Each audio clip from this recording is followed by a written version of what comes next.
A Winter Courtship, a short story by Orne Jewett. The passenger and mail transportation between the towns of North Kilby and Sanskrit Pond was carried on by Mr. Jefferson Briley, whose two-seated covered wagon was usually much too large for the demands of business. Both the Sanskrit Pond and North Kilby people were stayers at home, and Mr. Briley often made his 7-mile journey in entire solitude, except for the limp leather mail bag, which he held firmly to the floor of the carriage with his heavily shod left foot. The mailbag had almost a personality to him, born of long association. Mr. Briley was a meek and timid-looking body, but he held a warlike soul and encouraged his fancies by reading awful tales of bloodshed and lawlessness in the far west.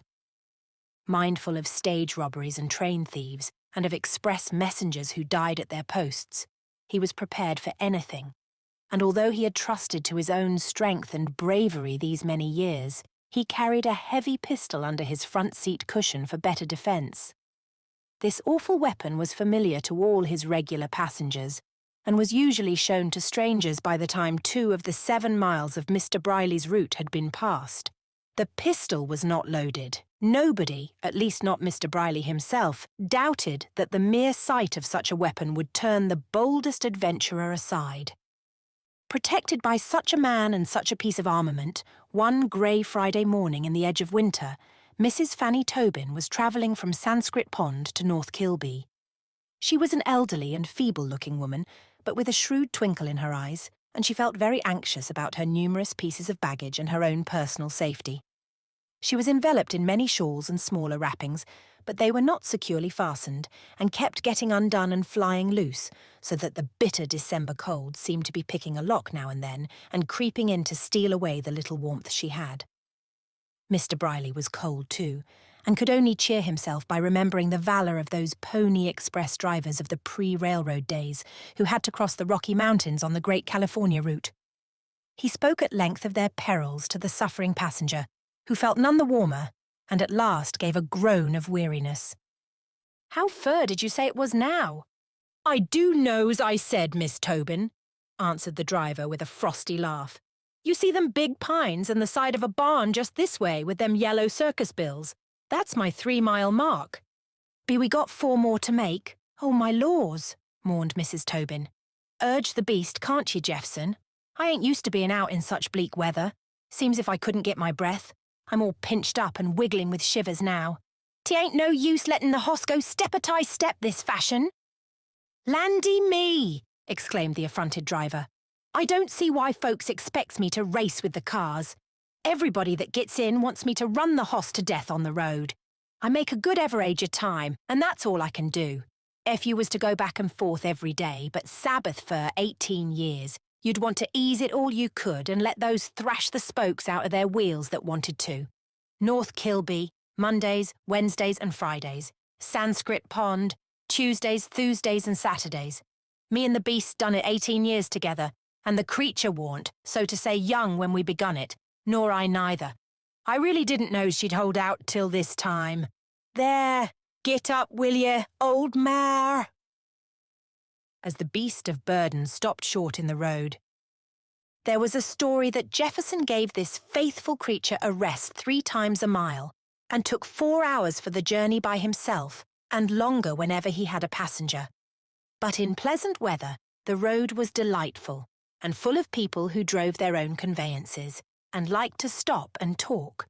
There were not many farms, and the third growth of white pines made a pleasant shade, though Jefferson liked to say that when he began to carry the mail his way lay through an open country of stumps and sparse underbrush, where the white pines nowadays completely arched the road.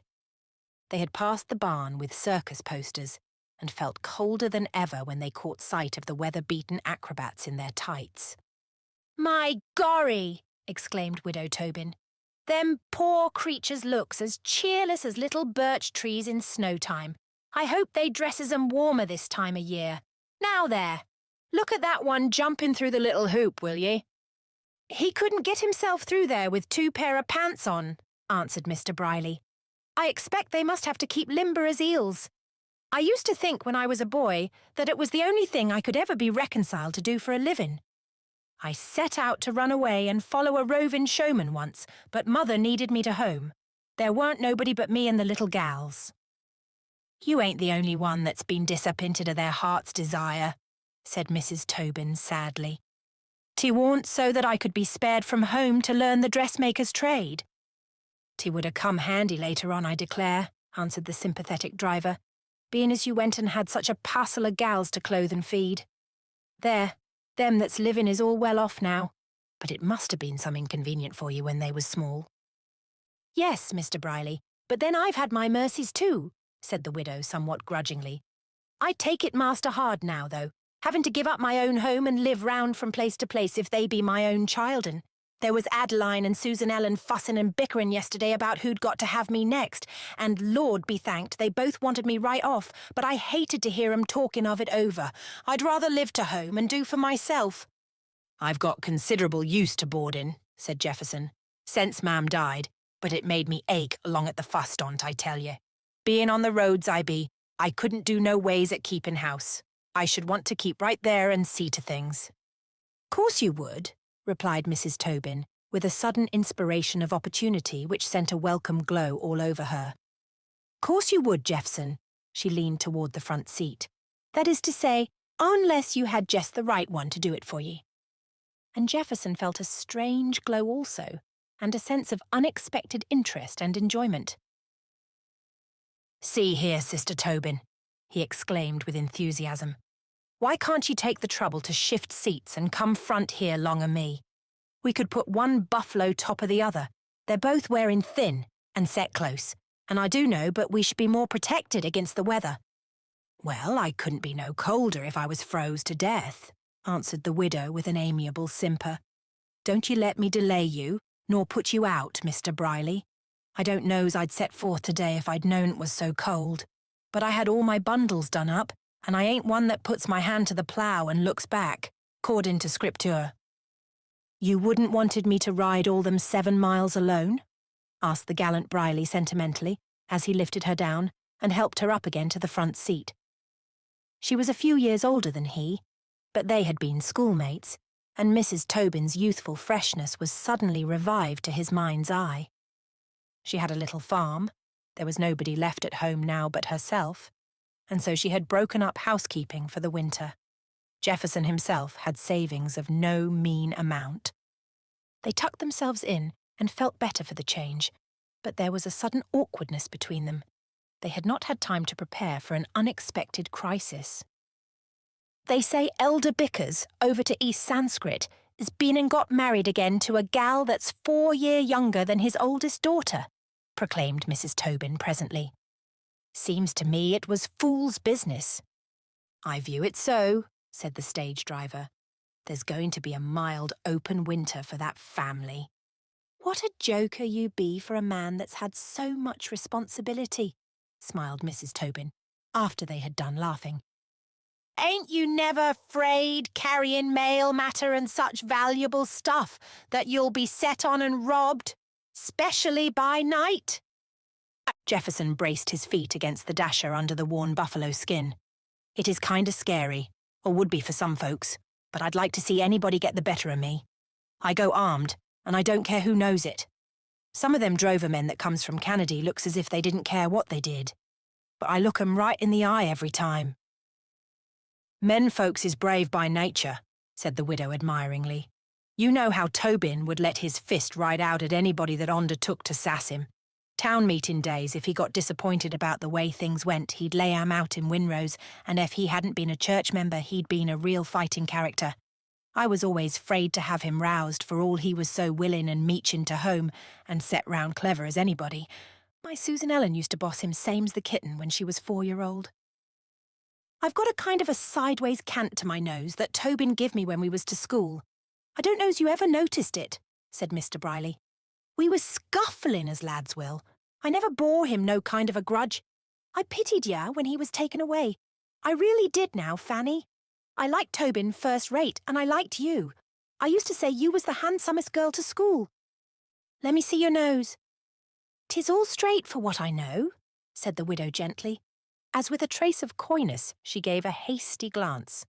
I don't know but what it is warped a little, but nothing to speak of. You've got real nice features like your marm's folks. It was becoming a sentimental occasion, and Jefferson Briley felt that he was in for something more than he had bargained. He hurried the faltering sorrel horse and began to talk of the weather. It certainly did look like snow, and he was tired of bumping over the frozen road. "I shouldn't wonder if I hired a hand here another year and went off out west myself to see the country." "Why, how you talk," answered the widow. "Yes'm," pursued Jefferson. "'Tis tamer here than I like, and I was telling 'em yesterday I've got to know this road most too well. I'd like to go out and ride in the mountains with some of them great clipper coaches, where the driver don't know 1 minute, but he'll be shot dead the next. They carry an awful sight of gold down from the mines, I expect." "I should be scared to death," said Mrs. Tobin.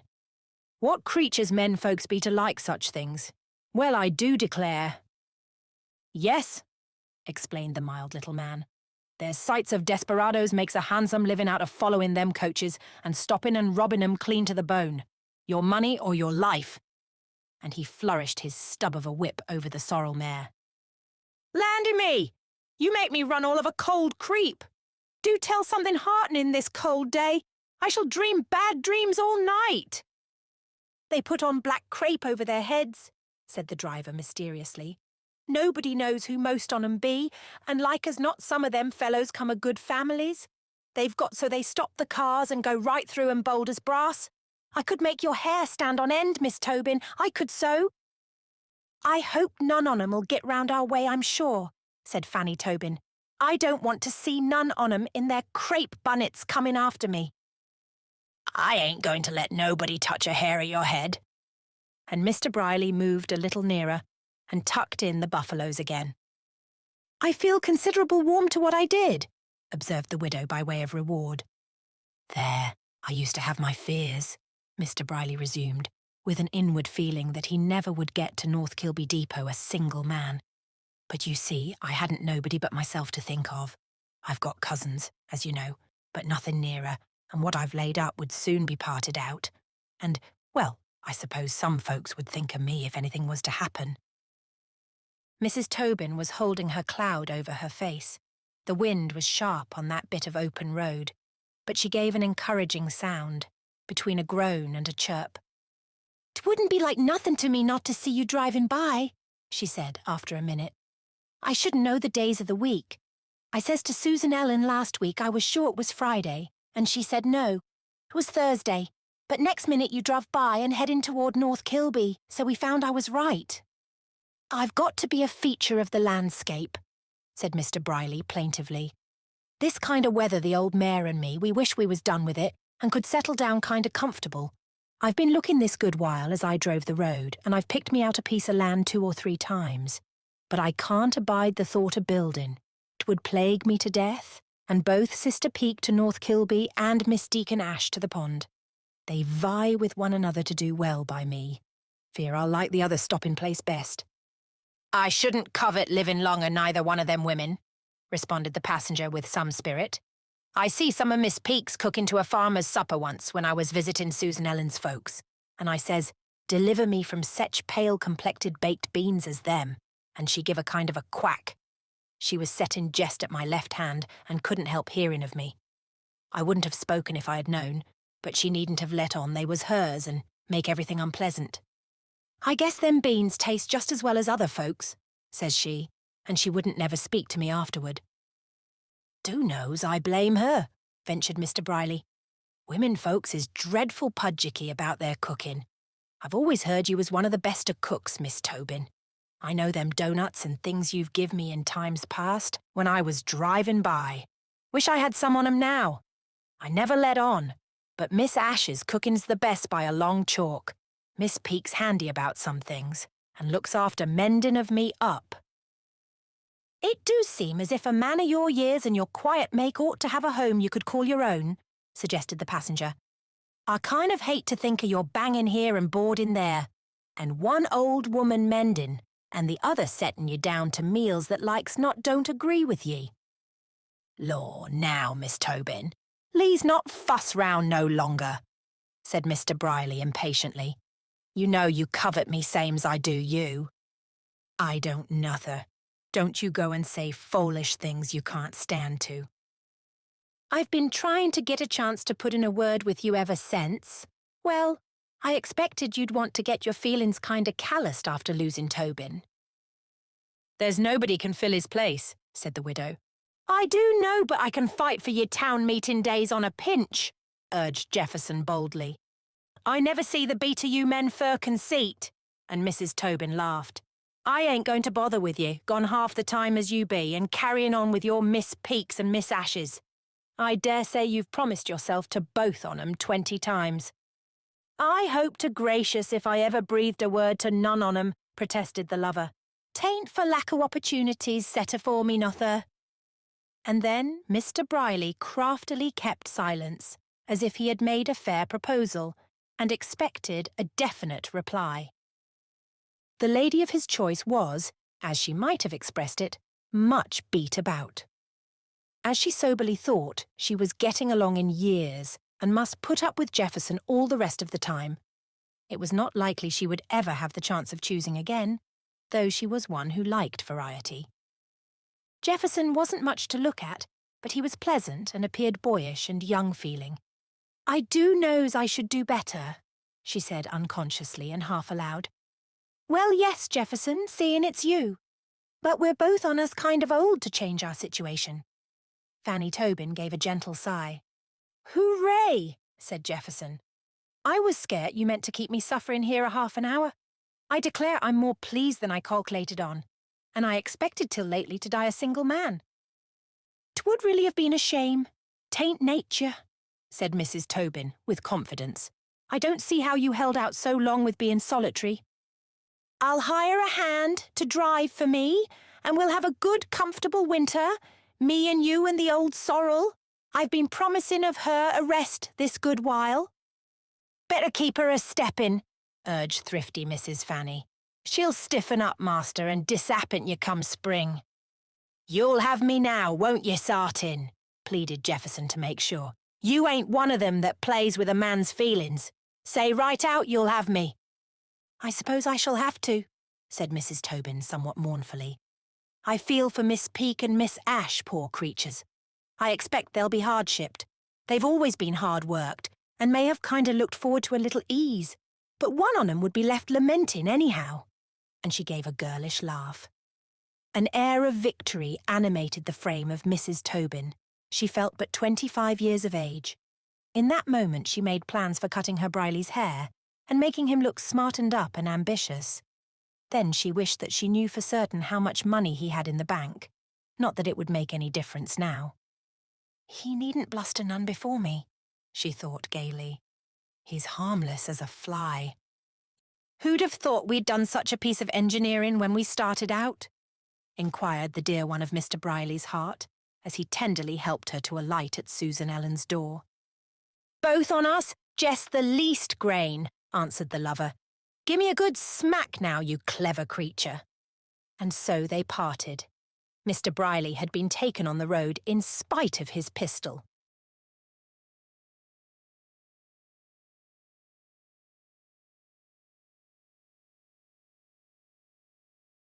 The Luck of the Bogans, a short story by Sarah O. Jewett. 1. The old beggar women of Bantry streets had seldom showered their blessings upon a departing group of emigrants with such hearty goodwill as they did upon Mike Bogan and his little household one May morning.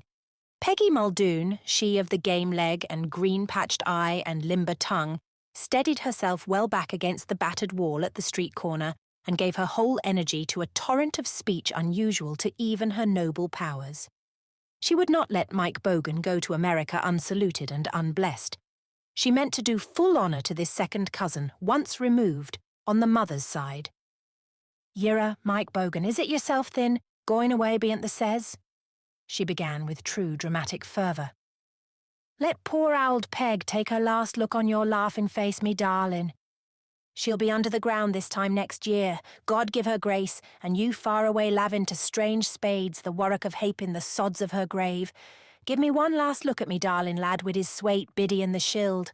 Oh, that I live to see this day.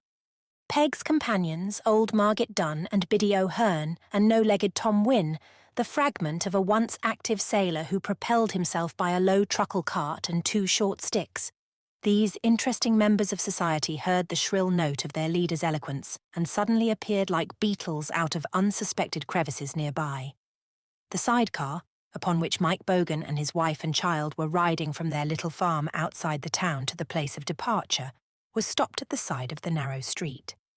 A lank, yellow-haired lad with eyes red from weeping sat swinging his long legs from the car side. Another car followed, heavily laden with Mike's sister's family, and a mourning yet envious group of acquaintances footed it in the rear. It was an excited, picturesque little procession. The town was quickly aware of its presence, and windows went up from house to house, and heads came out of the 2nd and 3rd stories and even in the top attics all along the street. The air was thick with blessings. The quiet of Bantry was permanently broken. "Lord bliss us and save us," cried Peggy, her shrill voice piercing the chatter and triumphantly lifting itself in audible relief above the din. "Lord bliss us and save us, for the flower o' Bantry is lavin' us this day. Break my heart wid your going, will ye, Mickey Bogan, and make it black night to the one eye that's left in me grey head this fine morning o' spring. I that hushed the mother of you and the father of you babies in me arms, and that was a wake old woman following and craping to see yourself christened. Oh, may the saints be good to you, Mickey Bogan and Biddy Flaherty the wife, and forgive you the sin and shame of turning your proud backs on Ewart Island. Ain't there pigs and praties enough for ye in poor Bantry town that her crabdest childer must lave her? Oh, wisher, I'll see your face no more. May the luck of the Bogans follow you, that failed none of the Bogans yet. May the sun shine upon you and grow 2 heads of cabbage in the same sprout. May the little bee live long and get him a good wife, and if she ain't good to him, may she die from him. May every hair on both your heads turn into a blessed candle to light your ways to heaven. But not yit, me darlings, not yit." The jaunting car had been surrounded by this time, and Mike and his wife were shaking hands and trying to respond impartially to the friendly farewells and blessings of their friends. There never had been such a leave-taking in Bantry. Peggy Muldoon felt that her eloquence was in danger of being ignored and made a final shrill appeal. "Who'll bury me now?" she screamed with a long wail which silenced the whole group. "Who'll lay me in the grave, Mickey being gone from me that always gave me the kind word in the pinny or trippence ivory market day, and the wife of him, Biddy Flaherty, the rose of Glengariff. Many's the fine meal she's put before old Peggy Muldoon that is old and blind."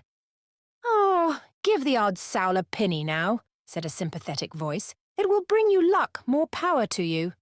And Mike Bogan, the tears streaming down his honest cheeks, plunged deep into his pocket and threw the old beggar a broad 5-shilling piece.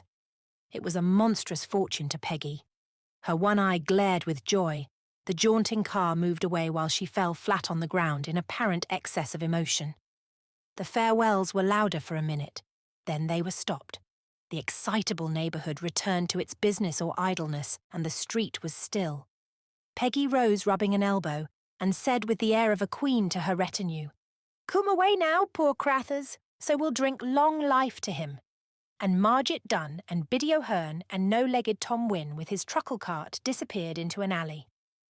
"What's all this willaloo?" asked a sober-looking clerical gentleman who came riding by. "'T is the Bogans going to America, your reverence," responded Jim Calahan, the shoemaker, from his low window. "The folks gived them their wake whilst they were here to enjoy it, and them was the keeners that was going hippity with lame legs and fine joy down the convenient alley for beer, God bless the poor souls." Mike Bogan and Biddy, his wife, looked behind them again and again. Mike blessed himself fervently as he caught a last glimpse of the old church on the hill where he was christened and married, where his father and his grandfather had been christened and married and buried. He remembered the day when he had first seen his wife, who was there from Glengariff to stay with her old aunt, and coming to early mass, had looked to him like a strange, sweet flower abloom on the grey stone pavement where she knelt. The old church had long stood on the steep height at the head of Bantry Street and watched and waited for her children. He would never again come in from his little farm in the early morning. He never again would be one of the Bantry men. The golden stories of life in America turned to paltry tinsel, and a love and pride of the old country never forgotten by her sons and daughters, burned with fierce flame on the inmost altar of his heart. It had all been very easy to dream fine dreams of wealth and land ownership, but in that moment the least of the pink daisies that were just opening on the roadside was dearer to the simple-hearted emigrant than all the world beside. "Lave me down for a bit of sod," he commanded the wondering young driver, who would have liked above all things to sail for the new world. The square of turf from the hedge foot, sparkling with dew and green with shamrock and gay with tiny flowers, was carefully wrapped in Mike's best Sunday handkerchief as they went their way. Biddy had covered her head with her shawl. It was she who had made the plan of going to America. It was she who was eager to join some successful members of her family who had always complained at home of their unjust rent and the difficulties of the crops. Everybody said that the times were going to be harder than ever that summer, and she was quick to catch at the inflammable speeches of some lawless townsfolk who were never satisfied with anything. As for Mike, the times always seemed alike. He did not grudge hard work, and he never found fault with the good Irish weather. His nature was not resentful. He only laughed when Biddy assured him that the gorse would soon grow in the thatch of his head as it did on their cabin chimney. It was only when she said that in America they could make a gentleman of baby Dan that the father's blue eyes glistened and a look of determination came into his face. "God grant we'll come back to it some day," said Mike softly. "I didn't know, fex indeed, how sorry I'd be for lavin the ould place. Oh, Biddy girl, 'tis many the weary day we'll think of the home we've left." And Biddy removed the shawl one instant from her face only to cover it again and burst into a new shower of tears. The next day, but one, they were sailing away out of Queenstown harbour to the high seas.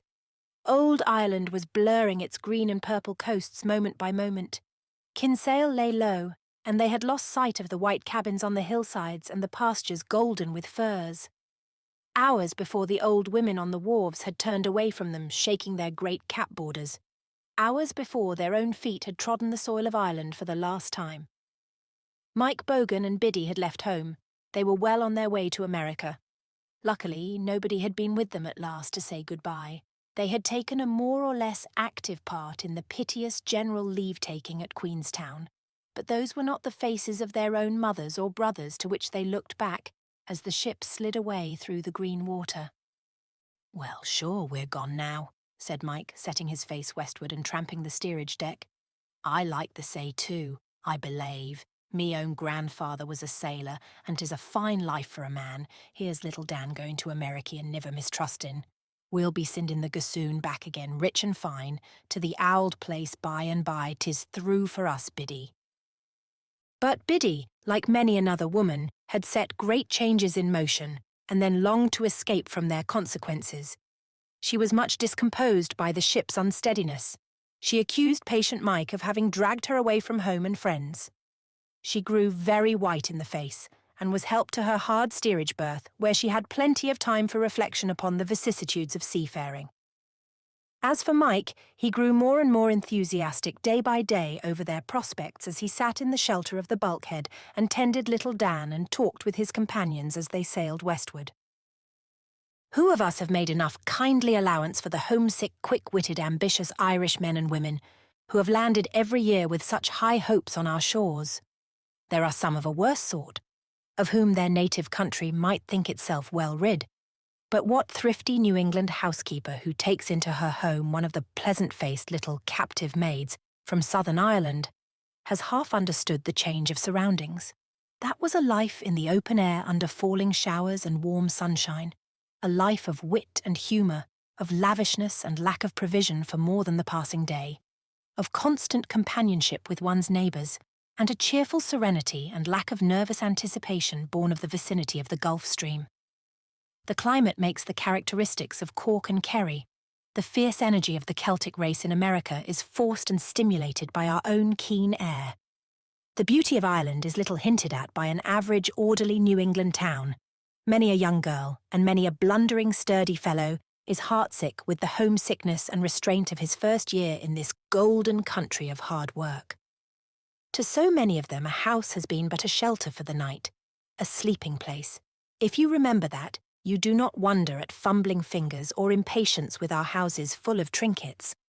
Our needless tangle of furnishing bewilders those who still think the flowers that grow of themselves in the Irish thatch more beautiful than anything under the cover of our prosaic, shingled roofs. "Faix, a fellow on deck was telling me a Nate story the day," said Mike to Biddy Bogan, by way of kindly amusement. "Says he to me, 'Mike,' says he, 'did ye ever hear of one Patrick O'Brien that heard some blackguard tell how in America you picked up money in the streets?' 'No,' says I. 'He went ashore in a place,' says he, and he walked along, and he come to a sign on a wall. Silver Street was on it. 'I won't stap here,' says he. 'It ain't worth my while at all. I'll go on to Gold Street,' says he, but he walked ever since and he ain't got there yet." Biddy opened her eyes and laughed feebly. Mike looked so bronzed and ruddy, and above all so happy, that she took heart. "We're sound and young, thanks be to God, and we'll earn an honest living," said Mike proudly. "'Tis the childher I'm thinking of all the time, and how they'll get a chance the best of us niver had at home. God bless old Bantry forever in spite of it. And there's a smart rid-headed man that has every bother to me why on't I go with him and keep a tidy bar. He's been in the same business this 4 year gone since he come out, and 20 pence in his pocket when he landed. And this year he took a month off and went over to see the owd folks and build 'em a decent house entirely and hire a man to farm with 'em now the old ones is old. He says, will I put in my money with him, and he'll give me a great start I wouldn't have in 3 years else." "Did you have the fool's head on you then, and let out to him what mains you had?" whispered Biddy, fiercely, and lifting herself to look at him. "I did, then. 'Twas no harm," answered the unsuspecting Mike. "'Twas a black-hearted rascal won the truth from you," and Biddy roused her waning forces, and that very afternoon appeared on deck. The red-headed man knew that he had lost the day when he caught her first scornful glance. "God pity the old folks of him and their house," muttered the sharp-witted wife to Mike, as she looked at the low-lived, scheming fellow whom she suspected of treachery. "He said them was old clothes he was wearing on the sea," apologised Mike for his friend, looking down somewhat consciously at his own comfortable corduroys. He and Biddy had been well-to-do on their little farm and on good terms with their landlord, the old squire. Poor old gentleman, it had been a sorrow to him to let the young people go. He was a generous, kindly old man, but he suffered from the evil repute of some short-sighted neighbours. "If I gave up all I had in the world and went to the almshouse myself, they would still damn me for a landlord," he said, desperately one day. "But I never thought Mike Bogan would throw up his good chances. I suppose some worthless fellow called him stick in the mud, and off he must go."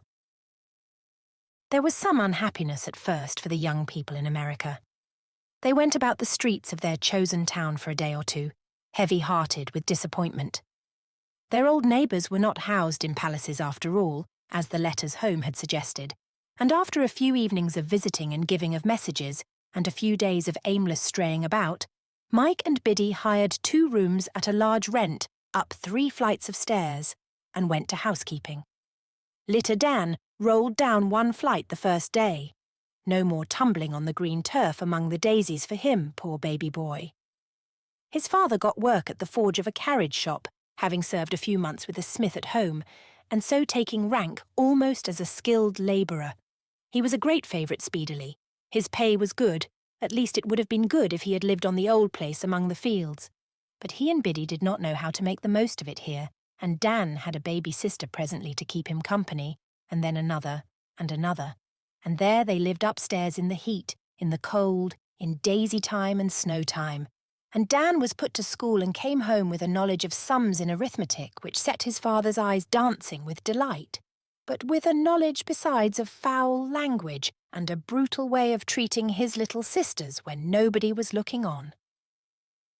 Mike Bogan was young and strong when he came to America, and his good red blood lasted well, but it was against his nature to work in a hot, half-lighted shop, and in a very few years he began to look pale about the mouth and shaky in the shoulders. And then the enthusiastic promises of the red-headed man on the ship, borne out, we must allow, by Mike's own observation, inclined him and his hard-earned capital to the purchase of a tidy-looking drinking shop on a side street of the town. The owner had died, and his widow wished to go west to live with her son. She knew the Bogans and was a respectable soul in her way, She and her husband had kept a quiet place, everybody acknowledged, and everybody was thankful that since drinking shops must be kept, so decent a man as Mike Bogan was taking up the business. 2. The luck of the Bogans proved to be holding true in this generation. Their proverbial good fortune seemed to come rather from an absence of bad fortune than any special distinction granted the generation or two before Mike's time. The good fellow sometimes reminded himself gratefully of Peggy Muldoon's blessing, and once sent her £1 to keep Christmas upon. If he had only known it, that unworthy woman bestowed curses enough upon him because he did not repeat it the next year, to cancel any favours that might have been anticipated.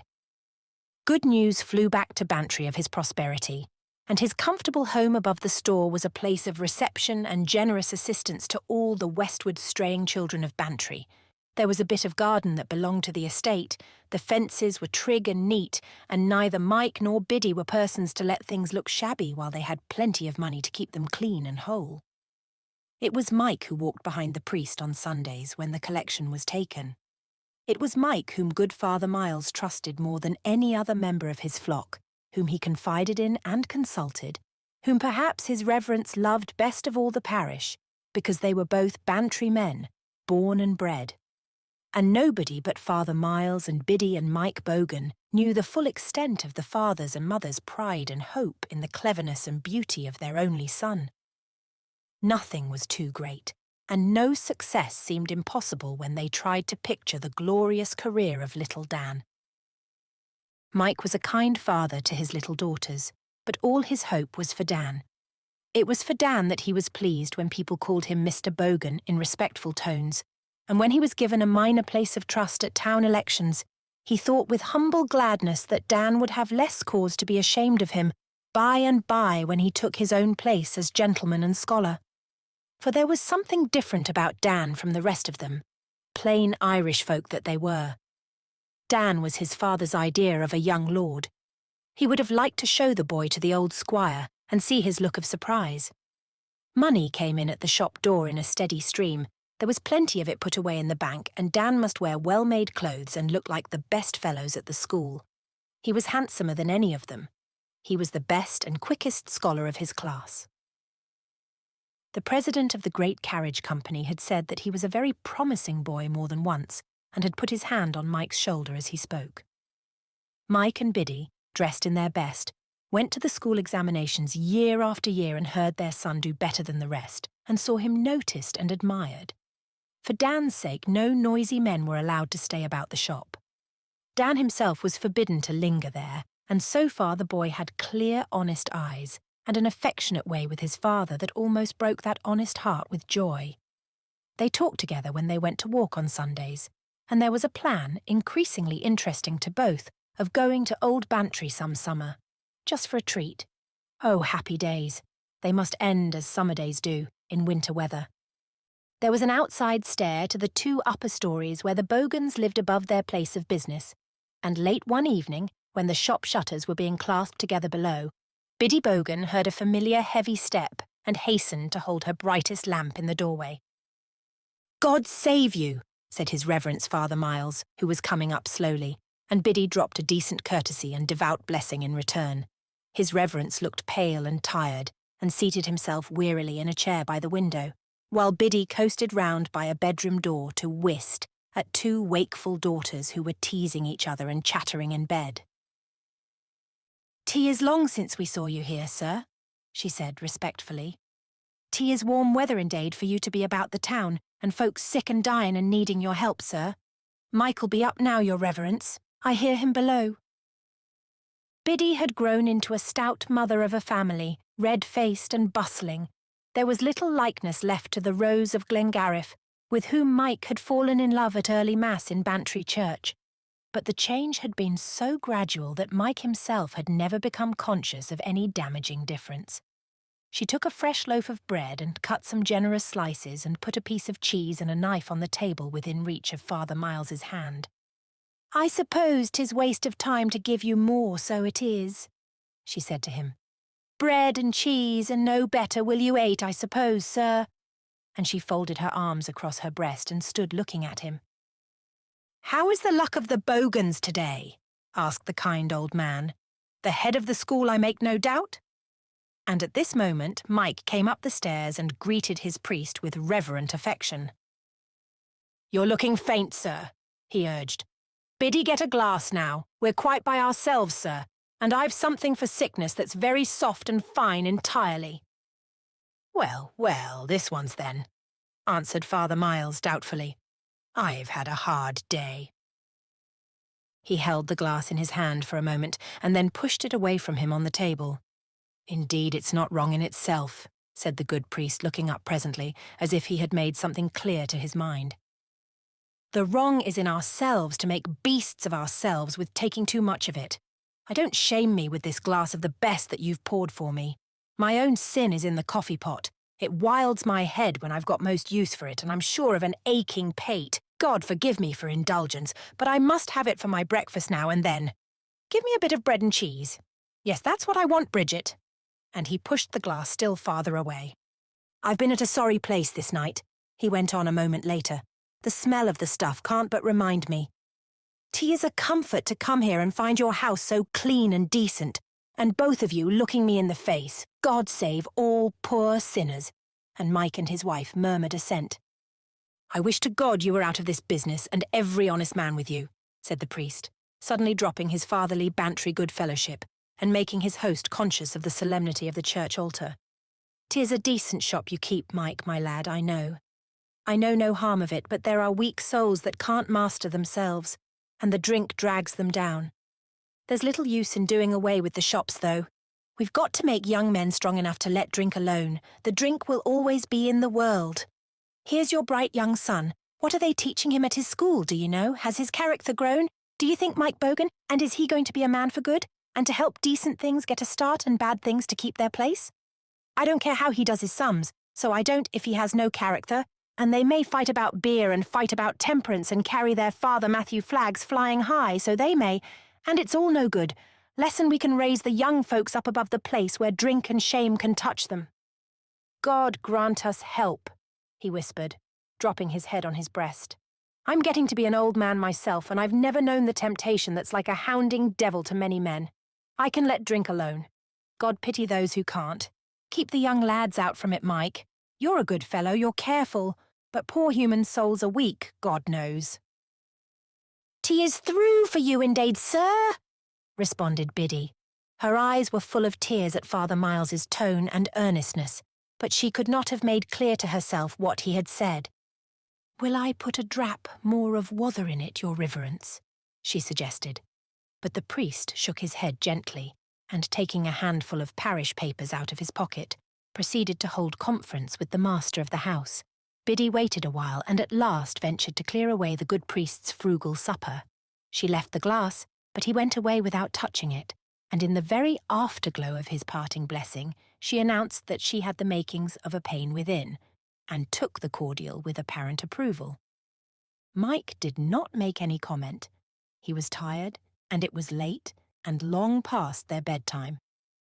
Biddy was wide awake and talkative from her tonic, and soon pursued the subject of conversation.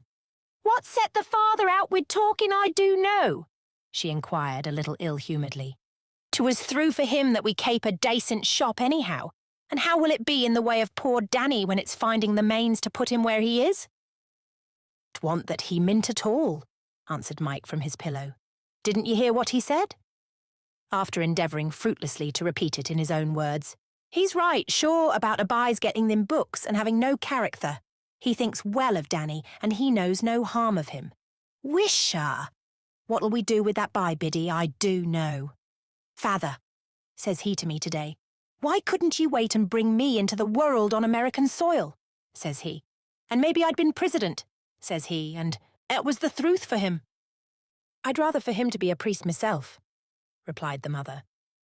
"That's what Father Miles said himself the other day," announced Mike, wide awake now.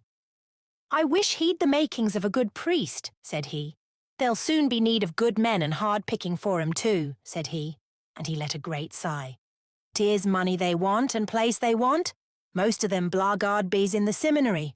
'Tis the old-fashioned men like myself that think however will they get souls through this life and through heaven's gate at last, wid clane names and God-fearing, dacent names left after them. Thim was his own words in Dard. Edication was his cry always, said Bridget, blessing herself in the dark. "'T was only last confession he took no note of me own sins while he redded himself in the face with why don't I cape Mary Ellen to the school and myself not an hour in the day to rest my poor bones. I have to cape her in to mind the schmool childer, says I, and it was through for me, so it was." She gave a jerk under the blankets, which represented the courtesy of the occasion. She had a great respect and some awe for Father Miles, but she considered herself to have held her ground in that discussion. "We'll do our best by them all, sure," answered Mike. "'Tis tribbling me money I am ivery day," he added, gaily. "The Lord Lieutenant himself is no surer of a good burying than you and me. What if we made a priest of Dan entirely?" with a great outburst of proper pride. "A son of your own at the all the saying mass for you," Biddy Flaherty from Glengariff. "He's no mind for it, more's the grief," answered the mother unexpectedly, shaking her head gloomily on the pillow. "But Marrock me woods now. He'll ride in his carriage when I'm under the sods. Give me grace and you too, Mike Bogan. Look at the airs of him and the toss of his head. 'Mother,' says he to me, 'I'm going to be a big man,' says he. 'When I grow up, do ye think anybody'll take me for an Irishman?'" "Bad cess to the blackguard for that, then," said Mike. "It's spoiling him, you are. 'Tis me own pride of heart to come from old Bantry, and he lied to me yesterday gone, saying would I take him to see the old place.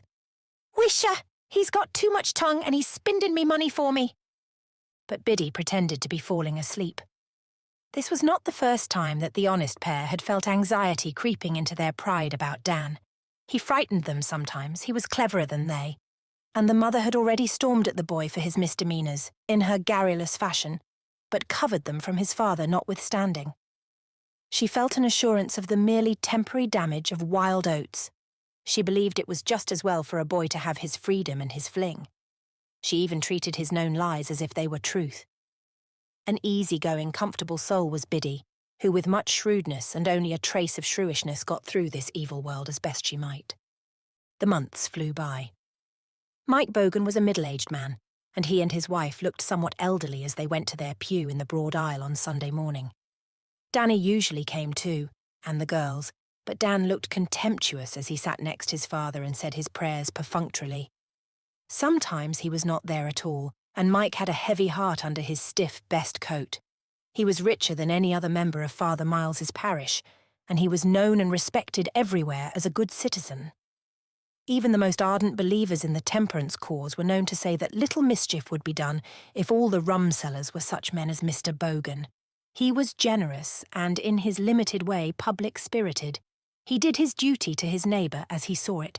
Everyone used liquor more or less. Somebody must sell it.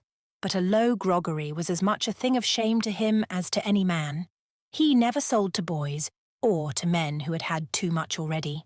His shop was clean and wholesome, and in the evening when a dozen or more of his respectable acquaintances gathered after work for a social hour or two and a glass of whisky to rest and cheer them after exposure, there was not a little good talk about affairs from their point of view, and plenty of honest fun. In their own houses, very likely the rooms were close and hot, and the chairs hard and unrestful. The wife had taken her bit of recreation by daylight and visited her friends. This was their comfortable club room, Mike Bogan's shop, and Mike himself, the leader of the assembly. There was a sober-mindedness in the man. His companions were contented, though he only looked on tolerantly at their fun, for the most part, without taking any active share himself. One cool October evening the company was well gathered in. There was even a glow of wood fire in the stove, and two of the old men were sitting close beside it. Corny Sullivan had been a soldier in the British Army for many years. He had been wounded at last at Sebastopol, and yet here he was, full of military lore and glory and propped by a wooden leg. Corny was usually addressed in timber toes by his familiars. He was an irascible old fellow to deal with, but as clean as a whistle from long habit and even stately to look at in his armchair. He had a nephew with whom he made his home, who would give him an arm presently and get him home to bed. His mate was an old sailor, much bent in the back by rheumatism, Jerry Bogan, who, though no relation, was tenderly treated by Mike, being old and poor. His score was never kept, but he seldom wanted for his evening grog. Jerry Bogan was a cheerful soul. The wit of the Celts and their pathetic wilfulness were delightful in him. The priest liked him, the doctor half loved him, this old-fashioned Irishman who had a graceful compliment or a thrust of wit for whoever came in his way. What a treasury of old Irish lore and legend was this old sailor! What broadness and good cheer and charity had been fostered in his sailor heart! The delight of little children with his clever tales and mysterious performances with bits of soft pine and a sharp jackknife, a very Baron Munchausen of adventure, and here he sat, round-backed and head pushed forward like an old turtle by the fire. The other men sat or stood about the low-walled room. Mike was serving his friends. There was a clink of glass and a stirring and shaking, a pungent odour of tobacco and much laughter. "Somebody, whoever it was, thrun a cat down in Tom Hawley's well last night," announced Corny Sullivan with more than usual gravity. "They'll have no luck thin," says Jerry. "Anybody that meddles with Wother'll have no luck while they live. Fakes they aren't thin." "Tom Hawley's been up watching this 3 nights now," confides the other old gossip. "Them dirty bees troubling his pigs in the sty, and having every strummash about the place, all for revenge upon him for getting the police other than when they stole his hens. 'T was as well for him too, they're dirty bliggards, the whole box and dice of them." "Whisper now," and Jerry pokes his great head closer to his friend. "The divil of 'em all is young Dan Bogan, Mike's son. Sorrow a bit of good is all his schooling, and Mike's heart'll be soon broke from him. I see him going about with his nose in the air. He's a pretty boy, but the divil is in him, and it is he ought to have been apprast with his chances, and Father Miles himself, tarkin wid him trying to make him a crown of pride to his people after all they did for him. There was niver a spade in his hand to touch the ground yet. Look at his poor father now. Look at Mike. That's grown old and grey since winter time." And they turned their eyes to the bar to refresh their memories with the sight of the disappointed face behind it. There was a rattling at the door latch just then, and loud voices outside, and as the old men looked, young Dan Bogan came stumbling into the shop. Behind him were 2 low fellows, the worst in the town. They had all been drinking more than was good for them, and for the first time, Mike Bogan saw his only son's boyish face reddened and stupid with whiskey. It had been an unbroken law that Dan should keep out of the shop with his comrades. Now he strode forward with an absurd travesty of manliness and demanded liquor for himself and his friends at his father's hands. Mike staggered, his eyes glared with anger. His fatherly pride made him long to uphold the poor boy before so many witnesses. He reached for a glass, then he pushed it away, and with quick step reached Dan's side, caught him by the collar and held him. 1 or 2 of the spectators chuckled with weak excitement, but the rest pitied Mike Bogan as he would have pitied them. The angry father pointed his son's companions to the door, and after a moment's hesitation they went skulking out, and father and son disappeared up the stairway. Dan was a coward. He was glad to be thrust into his own bedroom upstairs. His head was dizzy, and he muttered only a feeble oath. Several of Mike Bogan's customers had kindly disappeared when he returned trying to look the same as ever, but one after another the great tears rolled down his cheeks. He never had faced despair till now. He turned his back to the men and fumbled aimlessly among the bottles on the shelf. Someone came, in unconscious of the pitiful scene, and impatiently repeated his order to the shopkeeper. "God help me, boys! I can't sell more this night," he said brokenly. "Go home now and lave me to myself." They were glad to go, though it cut the evening short. Jerry Bogan bundled his way last with his 2 canes.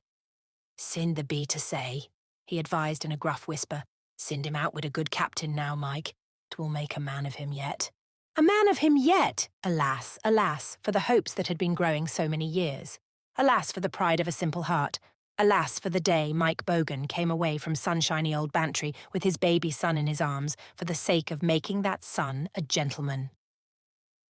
3. Winter had fairly set in, but the snow had not come and the street was bleak and cold. The wind was stinging men's faces and piercing the wooden houses. A hard night for sailors coming on the coast. A bitter night for poor people everywhere. From one house and another, the lights went out in the street where the Bogans lived. At last there was no other lamp than theirs, in a window that lighted the outer stairs. Sometimes a woman's shadow passed across the curtain and waited there, drawing it away from the panes a moment as if to listen the better for a footstep that did not come. Poor Biddy had waited many a night before this. Her husband was far from well. The doctor said that his heart was not working right and that he must be very careful, but the truth was that Mike's heart was almost broken by grief. Dan was going the downhill road. He had been drinking harder and harder and spending a great deal of money. He had smashed more than one carriage and lamed more than one horse from the livery stables, and he had kept the lowest company in vilest dens. Now he threatened to go to New York, and it had come at last to being the only possible joy that he should come home at any time of night rather than disappear, no one knew where. He had laughed in Father Miles's face when the good old man, after pleading with him, had tried to threaten him. Biddy was in an agony of suspense as the night wore on. She dozed a little, only to wake with a start and listen for some welcome sound out in the cold night. Was her boy freezing to death somewhere? Other mothers only scolded if their sons were wild, but this was killing her and Mike. They had set their hopes so high. Mike was groaning dreadfully in his sleep tonight. The fire was burning low and she did not dare to stir it. She took her worn rosary again and tried to tell its beads. "Mother of pity, pray for us," she said, wearily dropping the beads in her lap. There was a sound in the street at last, but it was not of one man's stumbling feet, but of many. She was stiff with cold. She had slept long, and it was almost day. She rushed with strange apprehension to the doorway and stood with the flaring lamp in her hand at the top of the stairs. The voices were suddenly hushed. "Go for Father Miles," said somebody in a hoarse voice, and she heard the words. They were carrying a burden. They brought it tipped to the mother who waited. In their arms lay her son stone dead. He had been stabbed in a fight. He had struck a man down who had sprung back at him like a tiger. Dan, little Dan, was dead. The luck of the Bogans. The end was here.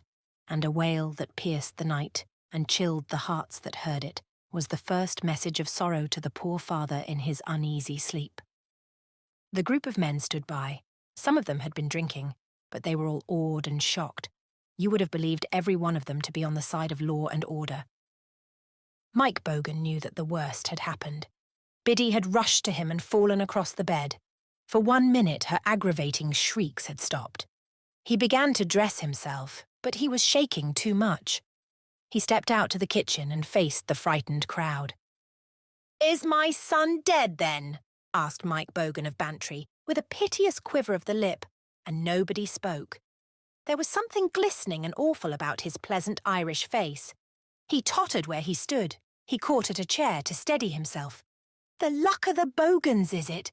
And he smiled strangely. Then a fierce hardness came across his face and changed it utterly. Come down, he shouted. And snatching the key of the shop, went down the stairs himself with great sure-footed leaps. What was in Mike? Was he crazy with grief? They stood out of his way and saw him fling out bottle after bottle and shatter them against the wall. They saw him roll one cask after another to the doorway and out into the street in the grey light of morning and break through the staves with a heavy axe. Nobody dared to restrain his fury. There was a devil in him. They were afraid of the man in his blinded rage. The odour of whiskey and gin filled the cold air. Some of them would have stolen the wasted liquor if they could, but no man there dared to move or speak, and it was not until the tall figure of Father Miles came along the street, and the patient eyes that seemed always to keep vigil, and the calm voice with its flavour of Bantry brogue came to Mike Bogan's help, that he let himself be taken out of the wrecked shop and away from the spilt liquors to the shelter of his home. A week later he was only a shadow of his sturdy self. He was lying on his bed dreaming of Bantry Bay and the road to Glengariff. The hedge roses were in bloom, and he was trudging along the road to see Biddy. He was working on the old farm at home and could not put the seed potatoes in their trench, for little Dan kept falling in and getting in his way. "Dan's not going to be plagued with the bad craps," he muttered to Father Miles, who sat beside the bed. "Dan will be a fine squire in Ameriky."